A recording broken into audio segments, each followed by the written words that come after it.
Hi everyone, this is Will. Once again, I'm running for New York State Assembly in District 2, and I'm doing this series of podcasts so you can get to know me and my feelings on different subjects and different policy proposals that I have. This one is going to be dedicated primarily to statewide pre-K, but first, let's get to some housekeeping notes. I want to thank everybody for a successful campaign launch on January 2nd. We announced and we had some good time fundraising, and we have interacted quite a bit with the community on Facebook and largely have had a very positive opening to the campaign. Now, there was an announcement that I will be having a primary. The last time I spoke to you, I did not think I would have one, but here we are. We will be having one. The primary election is on June 23rd, and there'll be early voting, just like there was for the general election this past November. So as we get closer, I'll have more details on that for everyone. The other thing I just want to mention once again, we're having our first fundraiser on February 9th at the Riverhead VFW Hall. It's Waffles with Will. You can buy tickets on Facebook, on my website, and ActBlue is really where you're buying them. It's a secure website. You can put in your credit card info. Nobody's going to take it. Really, really important. Also, I posted various charities on my Facebook and I believe Instagram of where you can donate to help the citizens of Puerto Rico who are devastated by the amount of damage that's being done by these earthquakes. I think they had 3 earthquakes in the span of a week, and their island, which is an American island, these are American citizens, they need our help, and we need to make sure that we support them and give them what they need. So I encourage you, donate to the charities that you feel will get the money to them. There's also various people within our community collecting stuff for for Puerto Rico, stuff that they probably are in need of. Water is going to be a big concern for them, food, supplies. In general, so I encourage you to donate to wherever you can and help them. We do need volunteers for petitioning, and as we get closer to petitioning, I will make the call. I will send the bat signal out for everybody to come help. But I hope you all join me in volunteering to petition and maybe even become committee members within the Democratic Party. That would be great too. We need as many people possible to spread our message. All right, so let's get to the nitty-gritty of my podcast, of what this podcast is going to be about this time. Statewide pre-K.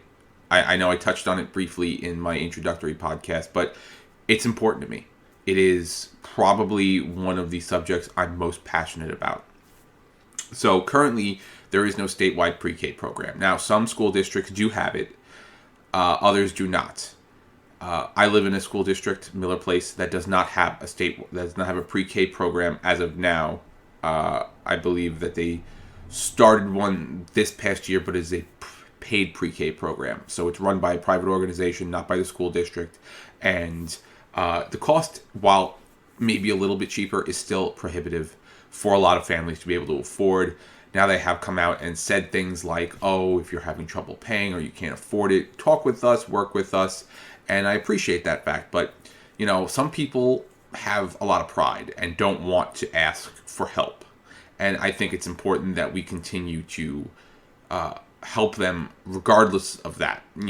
Give this to everybody so people don't feel like they're asking for a handout, because in many cases people will not ask for that handout. So not having a statewide pre-K program to me means there's less equity in our school system, right? Some school districts have it, others don't, and that means that more than likely the kids that have parents that can't afford to send them to private preschool programs are at a disadvantage from the start of kindergarten. These are not going to be kids that have had accessibility to maybe learning to read early on, or to learning the alphabet and learning colors and shapes and stuff you're going to go over in kindergarten that a lot of kids have had a head start on. So I think in instilling a pre-K program, we need to establish that money shouldn't be a barrier to education. No child should have to suffer because their parents just can't afford it. These kids should be able to be in these programs and benefiting from them just the same as everybody else. Preschool, different story. If you are able to send your kid to a preschool program, from like 1 year old to 4, then by all means do that. But I think that we need to start sending our kids to school earlier. I believe 5 was an arbitrary number we chose back probably 70, 80 years ago, and we haven't moved off of it. But I think we need to get back to looking for ways to educate our children sooner. Now, in addition to equity as being an important part of instilling a pre-K program like this, the other thing is, or early intervention being crucial when it comes to developmental issues. ADHD, dyslexia, autism, Asperger's. These were all issues that if helped early on, will make the transition to school throughout their lives easier, and will maybe create a passion for school that wouldn't be there normally. Where normally these kids would have frustration because it's not built for them. School, they feel like school isn't for them. But in this case, these kids can get the help early on and maybe feel empowered to continue with school. Everyone should have that advantage. Once again, this shouldn't be an advantage that only people with the means to pay have. We need to support children all over the island, all over the state, and make sure that we identify these early developmental issues and take care of them very early on, so that we can have students and children that are better prepared as we get into the higher levels of school. Now, what does a pre-K system mean for the schools on Long Island? It's a valid question, right? So those that do have the infrastructure in place, the classrooms, I believe that putting it into the school system is probably the easiest way to go about this. Not every school has that, though. So my plan for this would be to not take private pre-K out of the equation, would be to enhance the private pre-K, or to help those businesses. A lot of those businesses are small businesses.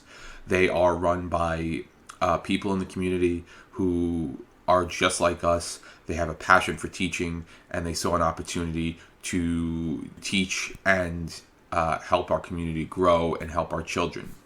So they open these small little, I want to call them boutique pre-K programs. Now, my plan would be to provide grants and scholarships in the communities to those pre-K programs that may not already have the infrastructure in place in the school systems, so that we're not putting any undue burden on the school systems, that everybody can be afforded a pre-K education without having to dump this on the teachers and the principals of these school districts to now plan a whole new curriculum.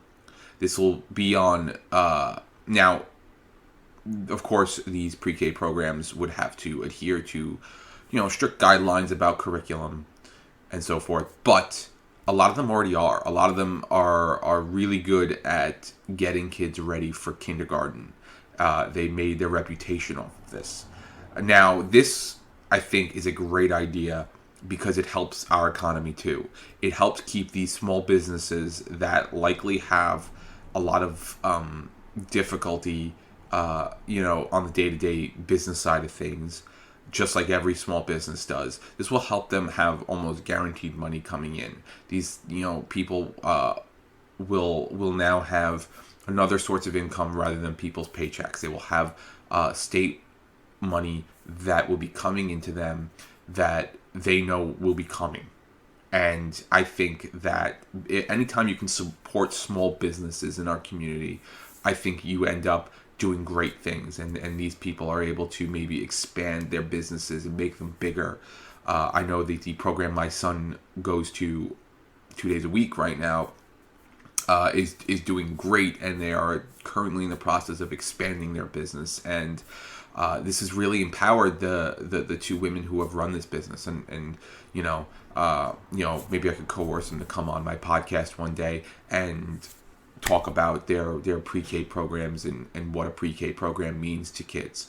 But for now, I think that this would be a huge boon to our economy. This would be a boon to education for all children, and I think that ultimately we would do really a great service to our communities if we provided a pre-K program like this with grants and scholarships into the programs that are already there, rather than putting it on the school systems. Now, if school systems have it, obviously, or have the ability to expand their buildings easily, then I say go for it. Some school systems do have the extra space, and hiring more full-time teachers would be a good thing anyway. I know that there are a lot of teachers who aren't able to find jobs on the island. I think that was a very popular job to go for, and a lot of people are stuck being substitute teachers or working in programs they weren't in love with and would love to get in the school system. And this would be an opportunity to expand the teacher base on Long Island as well. So overall, a statewide pre-K program would do a number of really good things that are not just about helping children, even though that's the primary focus. It would help our economy. It would help the teacher workforce, increase the number of teachers that need jobs, and it would create equity in the school system, as I said. So that is really the nitty-gritty of what I believe a pre-K program can do. Now, I'll finish this off with, I believe, education is a right for all youngsters. I believe healthcare is a right, and we'll get into the New York Health Act at some point as well in my podcast. But I really, really feel passionate about the statewide pre-K program and the type of effect it could have on our community and on our school system overall. And I believe that it is our moral obligation to start a statewide universal pre-K program for all the children in our state, and to provide them with the best education we can as soon as we can. And I hope everybody understands where I'm coming from. I hope everybody supports this idea. I think it is probably across the board, Republican, Democrat, the one thing we can all agree on is that we need a statewide pre-K program. And I hope on June 23rd, you all vote for me and support me in that endeavor of providing pre-K for all. Once again, thank you for joining me. My website is willschleisner.com, WILLSCHLEISNER.com. Go to my Facebook. I have a Twitter, which I've just started tweeting on. I look forward to speaking to everyone in the future on another subject in the next couple weeks. I will be here. I'm very responsive to messages. If you have any questions on Facebook, you can feel free to message me. You can email me at W and my last name, SCHLEISNER@gmail.com. Any questions you have about policy ideas, maybe I can do a quick podcast if a big one comes up. I look forward to speaking to you all in the future, and have a great day.